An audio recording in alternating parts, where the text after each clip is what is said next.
Assalamualaikum warahmatullahi wabarakatuh. Waalaikumsalam warahmatullahi wabarakatuh. Selamat siang, salam sejahtera untuk kita semua. Masuk di pertemuan yang ketiga untuk mata kuliah Manajemen Keuangan kelas A. Pertemuan ketiga ini kita akan membahas tentang nilai waktu dari uang atau time value of money. Namun sebelum kita masuk ke kuliah ketiga itu, saya ingin di awal kuliah ini saya ingin membahas tentang koreksi saya terhadap tugas kedua saudara. Ya, nah itu. Jadi nanti dengarkan baik-baik. Saya akan share screen untuk membahas dulu tugas-tugas kedua Anda tentang rasio keuangan, DuPont formula, dan bagaimana menganalisis pertumbuhan laporan keuangan baik neraca rugi laba dari 5 tahun terakhir, dari tahun 2015 sampai 2019. Saya kira itu saya akan share screen untuk kita masuk ke. Nah, ada cuplikan rate of growth dari cuplikan dari tugasnya di antara kalian yang kurang lebih sama semua. Dia sudah menghitung rate of growth atau tingkat pertumbuhan elemen-elemen yang ada di dalam neraca. Elemen-elemen yang ada di rugi laba tidak ada, saya lihat di tugas ini. Tapi akan saya coba itu. Nanti saya minta baik rugi laba maupun neraca, setiap elemen. Yang mana elemen-elemen itu dalam neraca? Misalnya kas dan bank, itu satu elemen.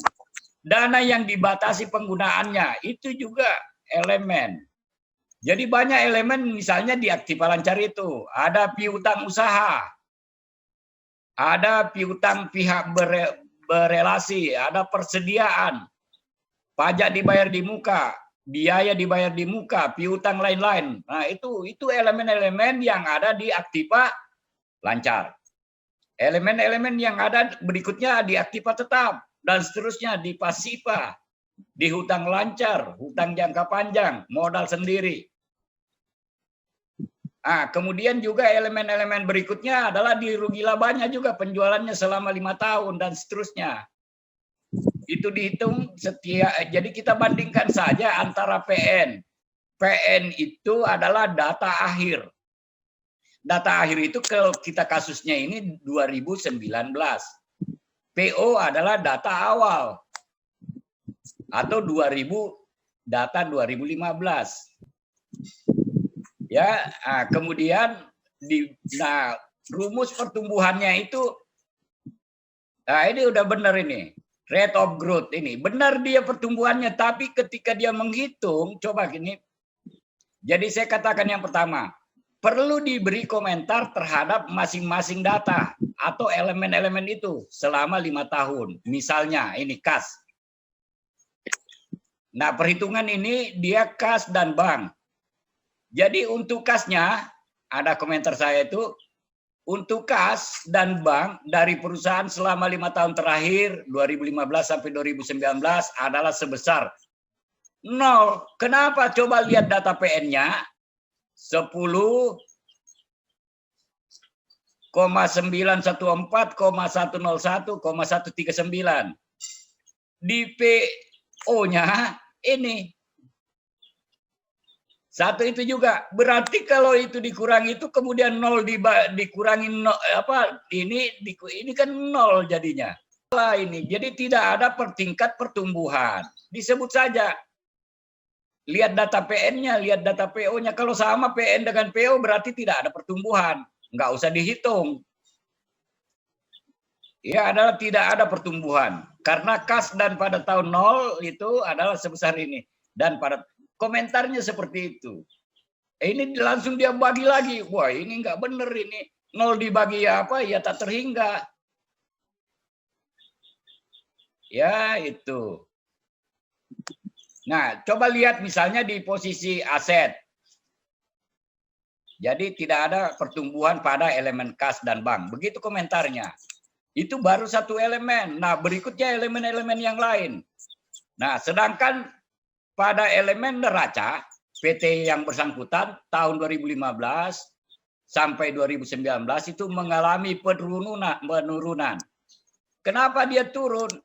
Di PN-nya 415 sementara menurun atau bertambah ini sesungguhnya?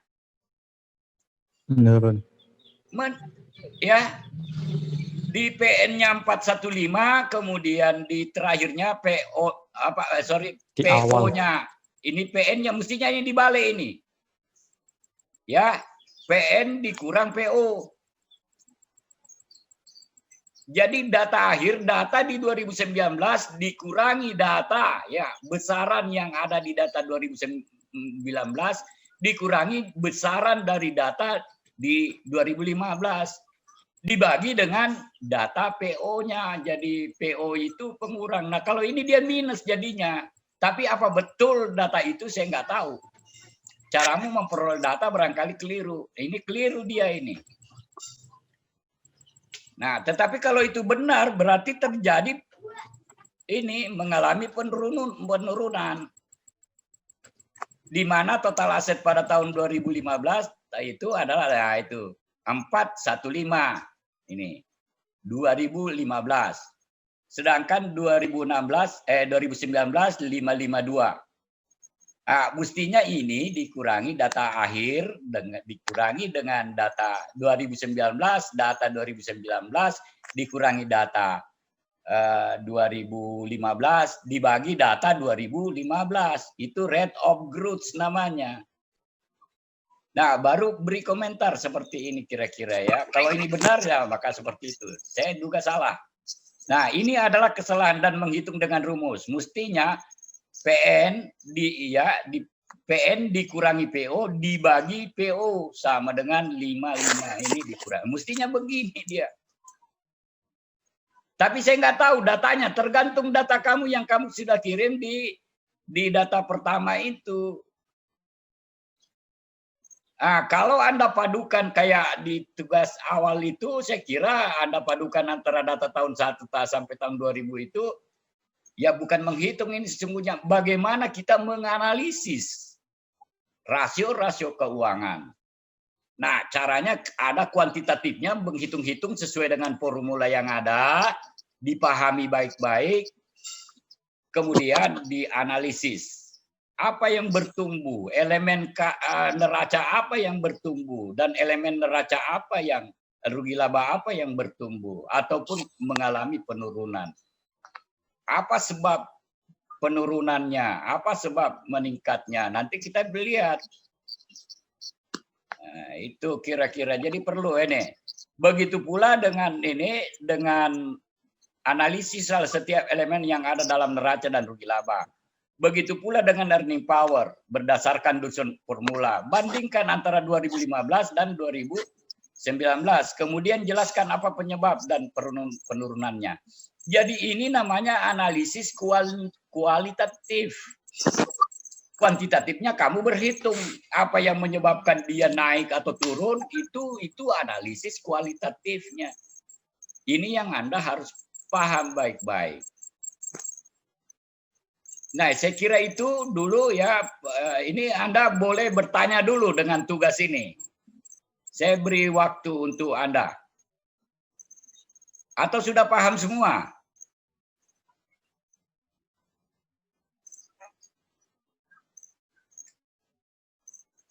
Ya, saya akan kirimkan lagi ini komentar saya di apa nanti di WA ini ada.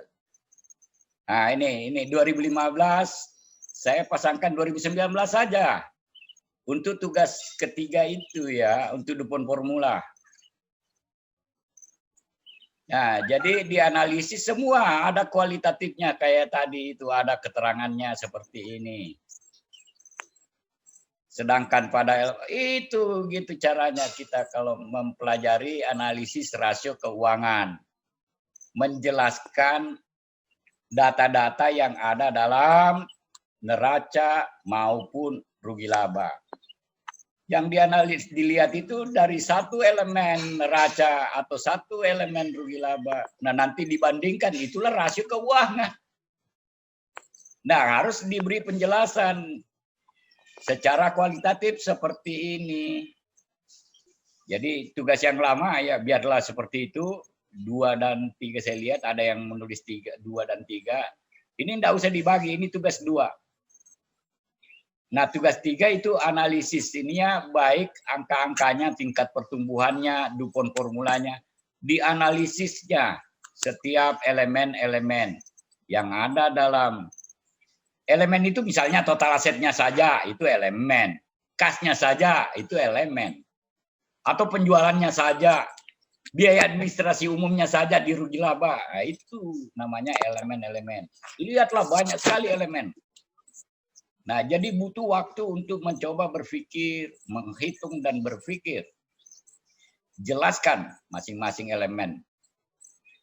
Bandingkan antara tahun 2019 PN-nya dan 2015 PO-nya.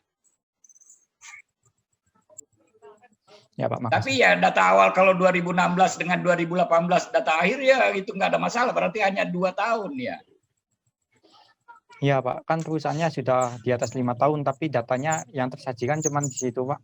Nah, perusahaannya nggak bagus itu, cari perusahaan lain sesungguhnya. Tetapi ya sudahlah, sudah terlanjur.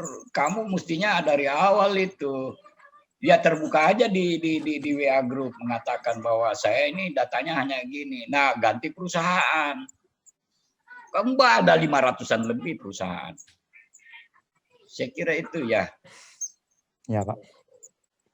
Saya Pak, saya mau bertanya. Oke, Eli. Data saya dari tahun 2016 sampai tahun 2020 Pak. 2020 itu belum final kan, setengah sudah ada kan, sekarang kan 2020. Data yang ada paling data ini 6 bulan ya. Iya Pak. Nah, itu nggak usah dimasukkan dalam analisis. Jadi datamu terakhir aja 2016 dengan 2019. Ya. Baik Pak. Ya Pak. Ya, saya kira itu juga untuk Avio, nanti lihat itu. Analisisnya menjadi penting ya. Ada yang lain? Kalau tidak ada yang lain, kita masuk ke share screen berikutnya adalah masuk ke time value of money.